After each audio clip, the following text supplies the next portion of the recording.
Hi guys and welcome back to the Hot Seat. I am your host Priscilla Moy. I literally was watching with you guys that amazing video that Natsumi sent us of her Japanese modern pole. I'm just like mind blown. Today, this is like the theme of today's show. You know, I always say this, like there's a theme and these people are just coming here surprising me. I can only research so much, but when they come here and I feel their energy and I see their talent, it's just inspiring to me to meet all of these guests. So we amazingly and thankfully have one more guest that we're going to get to, so we're switching gears again to another side of Las Vegas, which is fantastic, and I'm so glad I'm going to have this on because I've always wanted someone like him on this show, and I'm so glad that he said yes. So he is a comedian, he is a producer, and you may or may not have seen him on Amazon's show Laugh After Dark, in which he hosts. So everyone, please welcome Charlie Wilson. What's up? Hey!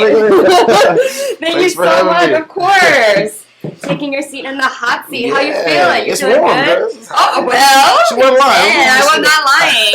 It's great because you just got to see two amazing guests. Yes, a tough act to follow. I can't bet. But now you're like, dang it, I should have just gone. No. Give me a plastic straw. Amazing. So you're doing so much, right? You're a comedian, you're a producer, you're a TV host, and you're around the scene here, there, everywhere around the country. Yeah. So was comedy always your life? Like, was that something that you had? I was a theater kid, kind of growing up. I was very involved in my church. I was public speaking. I was in student council. I was a little bit of a nerd. And then after I got into theater, I started to develop my sense of humor. And I did some theater productions in Dallas, Texas. I'm originally from the South, from Louisiana. Shout out to Louisiana. And so from Dallas, one of the producers I was working with on that show said, hey, you should try stand-up comedy.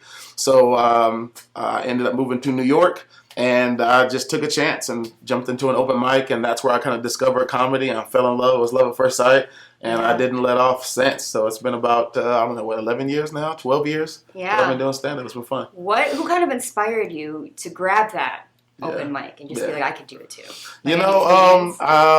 I wouldn't say that there's one specifically. I've always been a fan of it, but for whatever reason, when you come from a small town, you don't necessarily think this is something I can do for a living. Yeah. This is something I can make my lifestyle. So I've always kind of felt that I was funny, but I never could put two and two together. I was like, I still got to go get a job and a career, and these bills is not letting up. But I was inspired by, watching Marlon Wayans, Will Smith. I'm a big, Martin Lawrence fan, all these sitcoms that we grew up watching and invited them into our homes.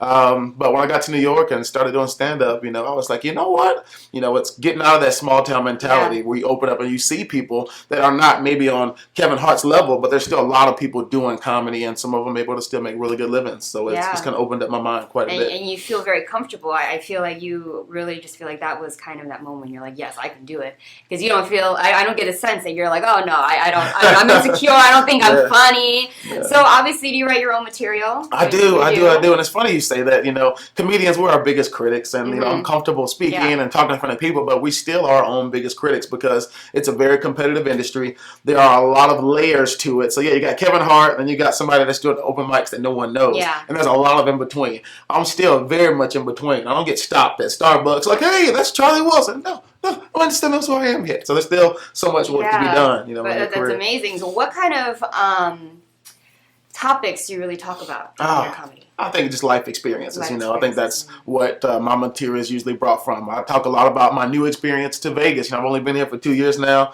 My upbringing, relationships, very much relationships. That's something that everybody can kind of agree with. They relate to. Exactly, they get it. They're like, we're here. A lot of relationship stuff, for sure. Yeah, that's amazing. So I know that comedians always have this area of, should I push the limits or should I not? How do you feel about that? Are you someone that will just push controversy, or do you normally stay in the safe zone? I don't think the safe zone is a good spot to be a comedian. Maybe if you're a corporate comic, you gotta play the safe zone because that's your, that's kind of the lane that you chose to be in. But I feel like I'm a fit for what you're looking for, or I'm not a fit. Right. And I think in anything that you do, you find your crowd, you cultivate your audience. And so just be yourself and do what you do, and the right people and the right opportunities will find you. So I just kind of live by that, and hopefully it's going in the right direction. I trust that it's going in the right direction. So you obviously are surrounded by a lot of comedy because you amazingly hosts Laugh After Dark, which is a Yeah. huge thing. Like, I'm a big stand-up comic fan, so I'm just like, oh my god, Yeah. like, you know. So what was that like? What was the process for that? Did they hit you up and you just were like, oh my god, my hard work's paying off? Like, or is that Crazy. something you were like, I want to do it, I'm going to manifest it? So it was crazy. Sorry. So doing stand up in New York, after about 6 months of doing stand up, I started producing my own shows. I was like, I'm not gonna wait for someone to say, hey, let's book you on a show. I said, you know what? I'm gonna go to this restaurant, this bar, this club, and I'm gonna produce shows. So I just stayed on that journey for about 5 or 6 years in New York. I got an opportunity to work with the Wendy Williams show while I was there. So that was my first on-camera experience. I mean, seen on TV. I did some writing work for them briefly, but you know, still selling cars, still having my day job, and that led to me moving to LA. My mom was originally from the West Coast, so I just continued to stay on the grind in LA, producing my own shows and doing performances wherever I could get booked. But I was told to submit for Laugh After Dark. They were a new TV show. So they had season 1 already on Amazon Prime, and I went to audition for season 2. So I was fortunate enough to get that opportunity to get a spot on season 2 amongst many other comedians. Shout out to my season 2 alum. But after getting that spot on season 2, it was about a 10-minute set. This was the end of 2019.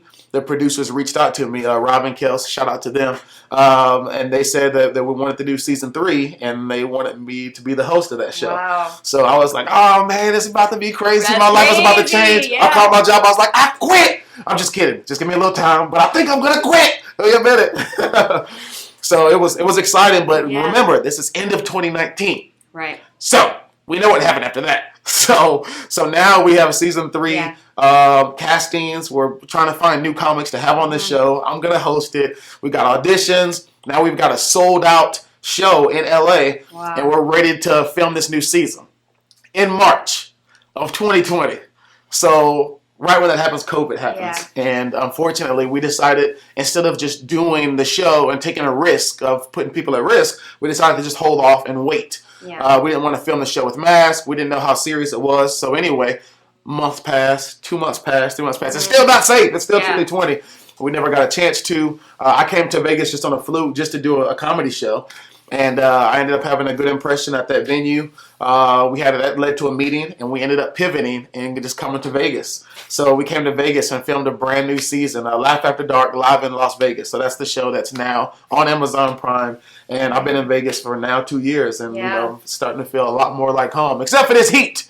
Yeah. Except for the heat here. Something he hasn't grown accustomed yet is the heat. It's so hot here. That's amazing because I feel like what's as bad as the pandemic was, I see a lot of changes, and I always wonder like what would have happened if that didn't happen. Right. I feel like Las Vegas wouldn't have grown as much as it has. It wouldn't have brought as much over here and introduced an amazing new city that's open to people doing many different things, and it opened a new venue for stand-up comedians to come and do shows for people that travel here. For sure. So I feel it's amazing. So you are a host of season 3.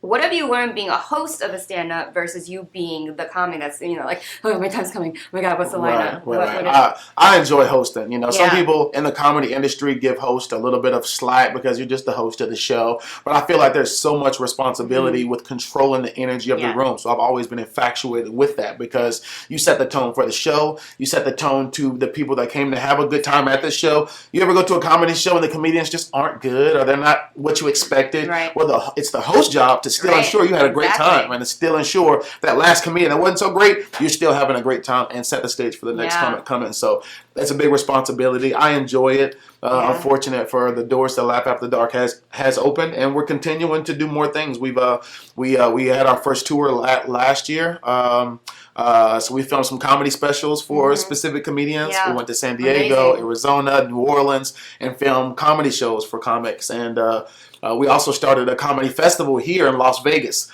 So right in the Arts District. Our first year was last year. We partnered up with some restaurants and some venues and sponsors, and we brought out comedians from all over and really introduced them, and what I feel like broke open, the comedy scene even more. It's already been growing. So it's been great. Amazing. So you've obviously done shows in different areas. what city has stood out for you that has given you a lot of good feedback while you're live doing a show? Because obviously you base your energy when you're stand-up there on the energy you get from the audience. It's kind of like a give and take. Sure. So who has really stood out to you? In terms of performing, city performances? For whatever show, like if you've ever done a show and you get there and like that was the one, oh man, this energy was crazy, or oh no, I feel like that was my show. I have fun just about everywhere I go. I think every city brings a little something different. You learn a little something different.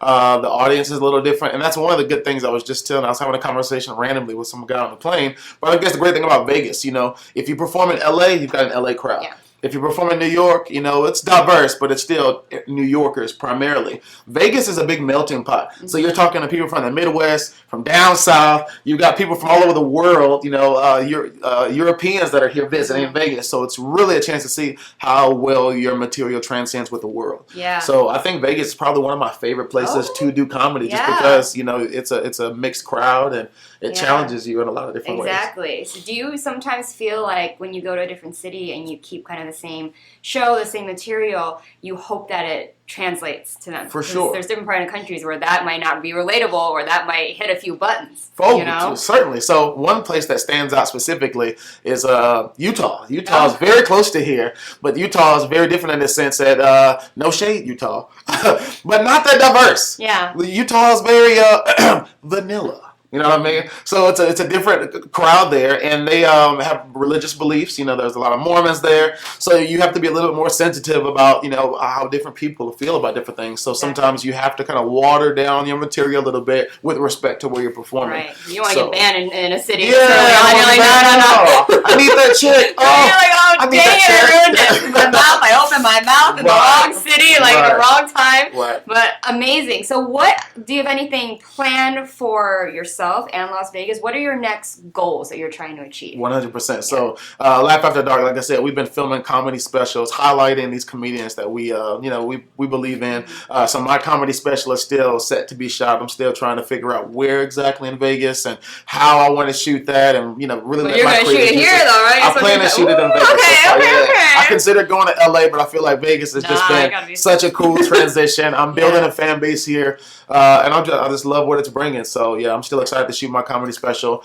We have a comedy festival that's coming back this fall. It's the first week of October, so stay tuned for Laugh After Dark Comedy Fest. Again, you'll see comedians from all over. You'll get introduced to Vegas food, Vegas nightlife. We got sponsorship, so if you like to have a good time, do a little bit of that. We got all those sponsors and stuff too, so it's gonna be a blast. So stay tuned for Laugh After Dark Comedy Fest. In addition to our Sunday residency, we have a Sunday residency at the Oyo Casino.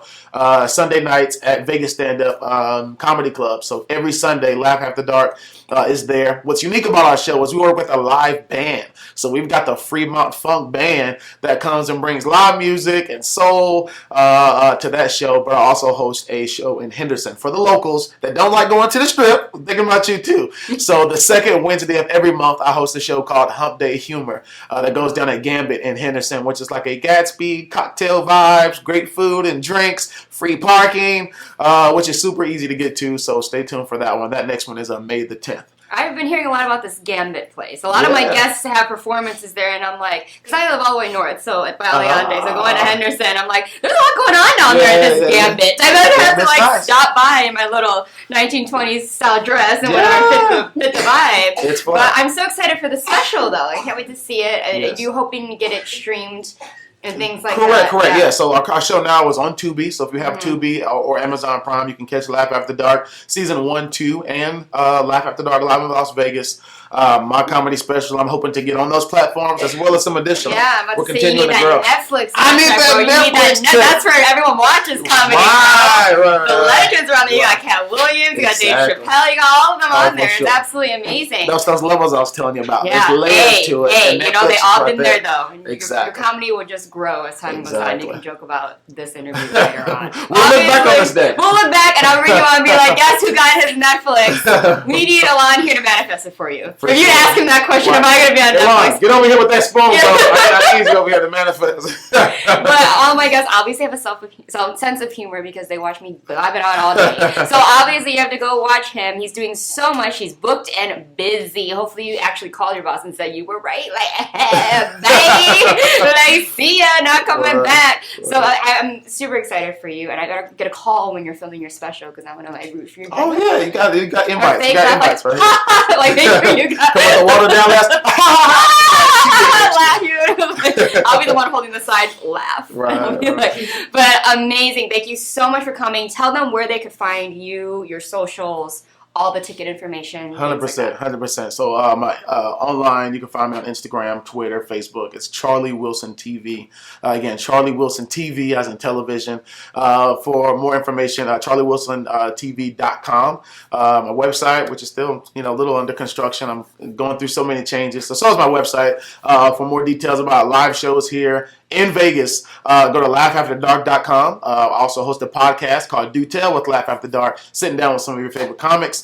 And then that local show, again, that one's coming up May the 10th, is aegrouplv.com. That one's going to be the next show. It's going to be May the 10th. Got some great comics on that show. So, yeah, stay tuned. I look forward to seeing you guys at the shows here in Vegas. Amazing. And one more question, because I always ask this for all of my guests. For sure. Is there a philosophy that you live by? 100%. 3 words. Embrace your process. Ooh. You got to embrace your process. I feel like it's so easy to get caught up in what you see everybody else doing, especially in the world of social media. I don't have this. I don't have that. Stop comparing. Stop even looking around you. Focus on what you have right in front of you. I believe that you already have all the tools, all the skills, all the resources that you need. So just embrace your process and trust your process and, just enjoy the ride. And stay in your lane. Know, because you got to focus on what makes you happy, what your journey is. Because what someone's journey might be that you wish you had might not even make you feel happy. It might not even be your style. It might not even be your thing, what your vision for yourself and your career is. So I love that, and I love asking that question because whatever people say literally sums up their whole personality and their purpose as to why they do what they do. So I congratulate you on all of your success. You're doing absolutely amazing. This is just the beginning. Even though Vegas, I think, has opened up so much for so many people, including myself. So I relate with you on that it's just amazing. And you want to make sure that a lot of the things that are happening, you want it to be here because this will always have a meaning for you. Las Vegas, whether you stay here or you move, 100%. Will have a part of you inside where you're just like, that was the place to kind of really open those doors for me. 100%. So welcome to the hot seat. Welcome to social media shows. We'd love to have you back. Love to have some of your comics here. It would be absolutely amazing. So please keep in touch. Everyone, literally reach out to him, check up on what he's doing, support him, be there for him, tell people about him. He's absolutely amazing, great energy, great personality, great charisma. So everyone, Charlie Wilson, TV as in television, everyone. TV as in television. So make sure to stay tuned. Thank you guys so much for watching this interview and this episode, but we always have our goodbyes at the end, so don't go anywhere.